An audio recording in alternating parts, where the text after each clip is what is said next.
To fit the master cone, use the same size and taper as the master apical file.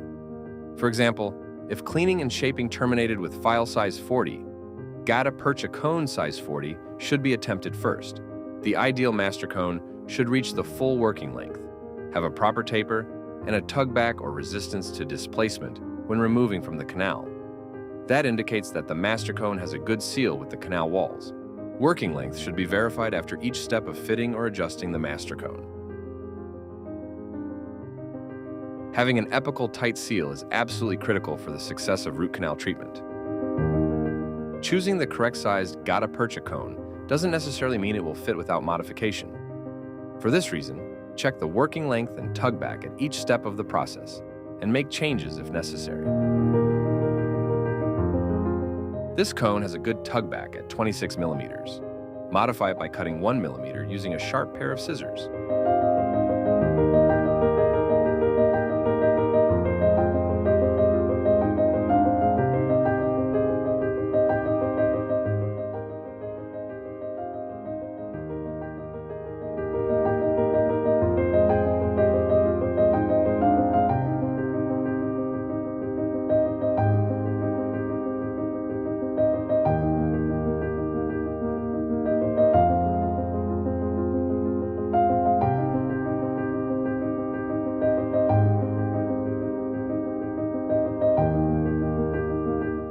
In this scenario, the cone doesn't have a tugback or proper working length.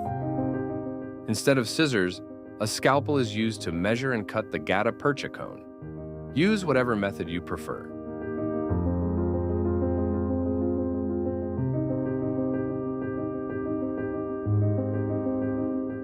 If the cone still doesn't have the proper criteria after modification, a larger size cone should be used. In this situation, gutta percha cone size 45 is used and modified to fit the canal.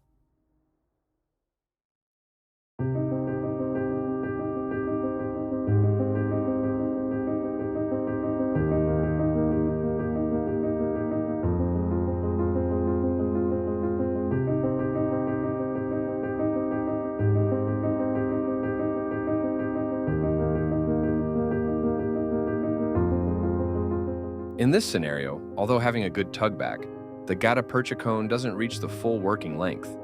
This can be the result of a number of reasons.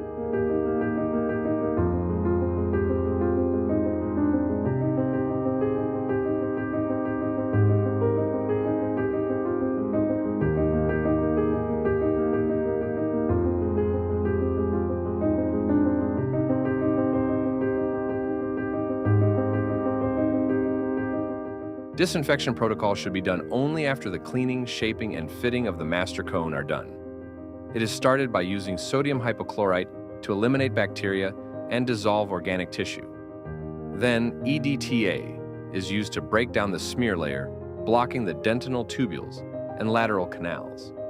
Lastly, sodium hypochlorite is used again to disinfect areas opened up by EDTA. Note that irrigation solutions can be activated using ultrasonic tips. Paper points are then used to dry out the canal. Note that ultimately, paper points should also reach the working length of the canal.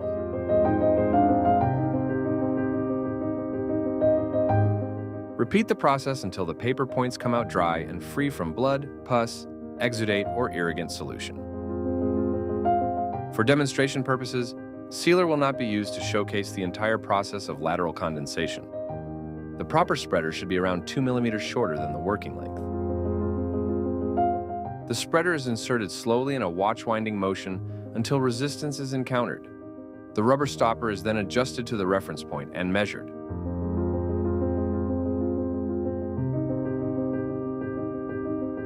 This spreader measures only 21 millimeters. A smaller spreader should be used. Spreader size 25 is being attempted here. Note that watch winding motion is also used while retrieving the spreader to prevent displacement of the GP cone.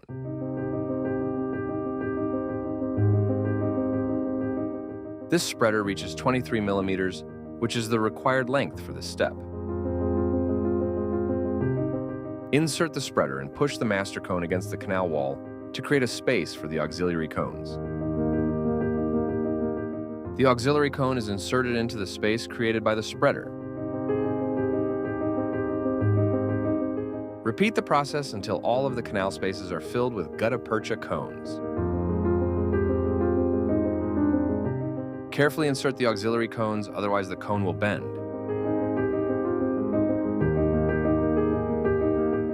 The cone should reach the same length as the spreader that was used.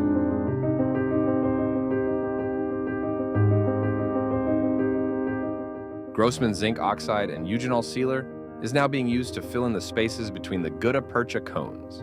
Coat the apical half of the GP cone with sealer and insert it in the canal, making sure to coat the canal walls.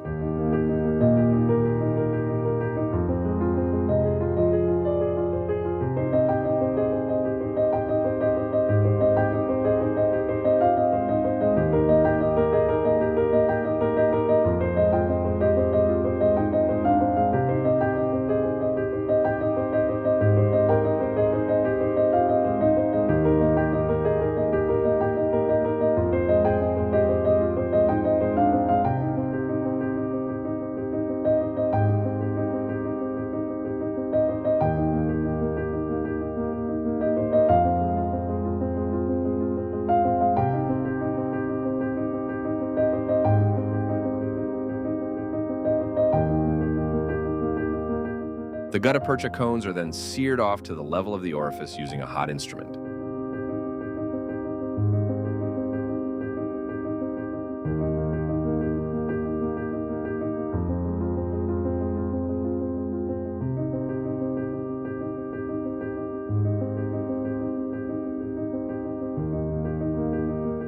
The level of gutta percha should be at the orifice of the canal. Avoid having any material in the pulp chamber where the permanent restoration should be placed.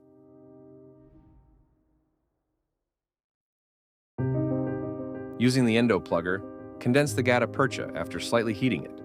That will help eliminate any microvoids in the canal while ensuring a tight coronal seal at the canal orifice.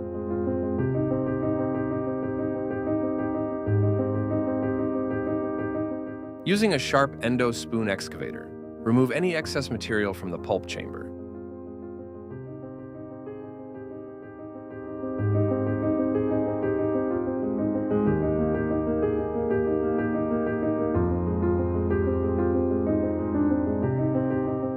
Finally, clean up the pulp chamber using alcohol on a microbrush or cotton.